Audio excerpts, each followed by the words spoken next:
What's going on, everyone? Talen here, and welcome to another Marvel Future Fight video. Alright, so we're going to be taking on Master Mold again for another giant boss raid, and we're going to be using Psylocke as our main DPS this time. So this is the team that I used. We have Strife for his leadership, and then we have Shuri for the team-up bonus for her tier 2 passive, and of course Psylocke as our damage dealer. So let's go ahead and take a look at my Psylocke here. So she is level 70. We do have her gears at 25. We don't have any Uru on her except for the ignore defense there to cap that out. Her skills are at level 6. Her isolate set is overdrive. It is not fully awakened. I was going to get around to that, but right now it's not fully awakened.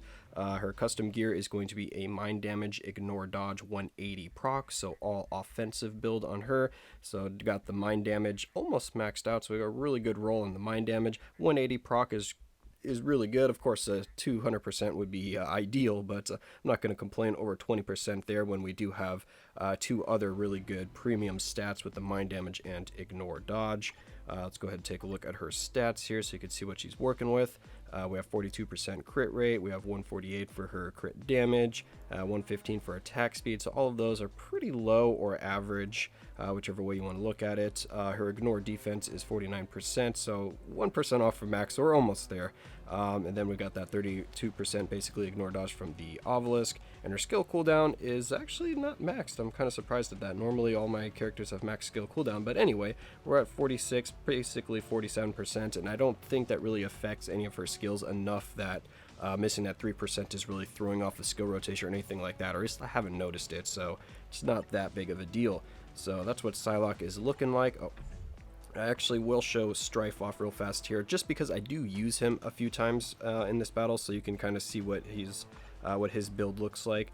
So we do have some ignore defense on him. We've got not all of his skills maxed out, but we got some of them maxed out. His isolate set is just 3 stars, just being activated, so I haven't really worked on him much at all. And then I did put on just a random 200% proc obelisk that I had laying around, because the immune to snare and the fire resist is not really going to do anything for him. I just threw this on purely because he has super armor, so I don't have to worry about getting guard broken, and I didn't know what else to really do with this 200% proc. I didn't really feel like re-rolling it just because the immune to snare, I don't need that for anything, so I figured I would just wait for a character like him that had the super armor, and I could just give him a 200% proc and only focus on damage. So that's what Strife is looking like. Here is his details just really fast. We have maxed out ignore defense and skill cooldown. The other stats are pretty low.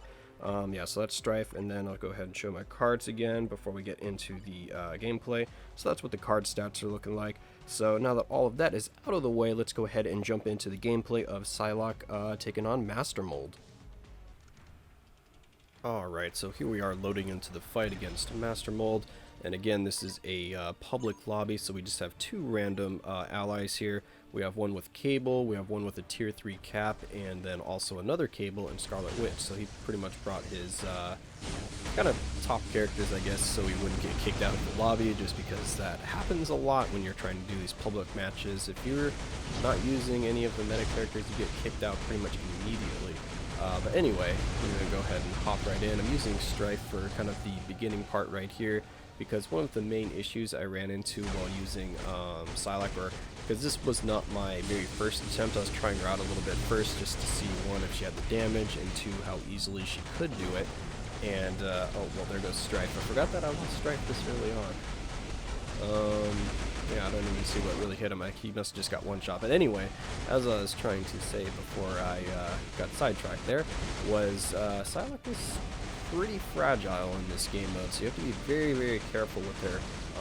I mean, she does have, of course, the means to protect herself from most of the fights, so the very long iframe on her 5th skill, and then the damage immunity on the 3rd skill. So what I try to do with her is basically have one or the other going. So boom, we pop the 5th skill, and then I don't think I started, okay, I've already started doing it, and then I used the 3rd skill right after, which is a little different than the skill rotation I use against like War Boss Ultimate or things like that, but that's because Master Mold can't be mind controlled by the 5th skill, so you don't have that protection after using the 5th skill. And I switched there just to be safe, because sometimes that shockwave when he first jumps up right there can actually one-shot some characters if they don't have like a lot of defense. Yeah, so we're going to go ahead and switch back over to Psylocke here in a second. And anyway, as I was saying, for like War Boss Ultimate, I'd be using like the 5th skill, and then when the 5th skill is done, the War Boss would be mind controlled, and then I'd use the 4th skill, and then I would do the 3rd skill, 1st skill, back to the 5th skill would be my rotation. But for this one, I'm pretty much using the 5th skill into the 3rd skill afterwards for the damage immunity, and then I use the 4th skill, and then usually like the 2nd skill, and then the 5th skill to round it out. It is generally what I try to do, but the skill rotation gets off a little bit sometimes here, and I'm trying to like get it back on track. Usually when I switch characters like this, that's of course to help get it back on track, but also because Psylocke was taking a few hits there, so she was already really low on health, so we're getting that nice heal by switching out. So we're gonna run away from these purple circles here, and I'm very surprised that both of my allies are still alive here, because I haven't had much good luck finding competent allies that are able to survive throughout the entire fight against Master Mold here. So I was very happy to find allies that are actually surviving the entire fight, because even if they're not doing a lot of damage, just having them there to help distract Master Mold to pull his aggro away from me is really nice, and then I can just focus on doing the DPS. But anyway, we're cutting through this pretty good so far. So we've got about, we've gone about 4 minutes, not 4 minutes in, 3 minutes 15 seconds so far, so not too bad. And we got 21 bars left.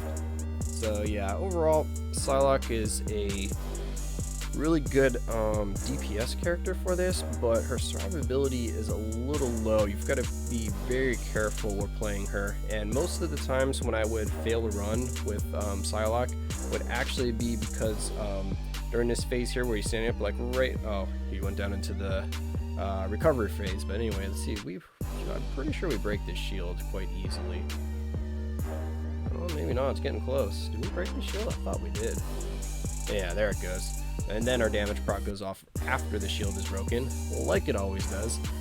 Right there, that jump has one-shotted my Psylocke so many times. It didn't one-shot her that time, which is nice, but like I would say 80% of the time when he does that jump, I would just get one-shotted. Even if I had full health, it would just kill me instantly when he did that jump. So that was most of the times I would fail this run. I didn't really die to anything else except for that jump, at least not that I can remember. So that was pretty much the main thing to look out for if you're using Psylocke, just because it seems like either her defense or health pool is just a little too low and she can get one-shotted from that jump that the Sentinel does.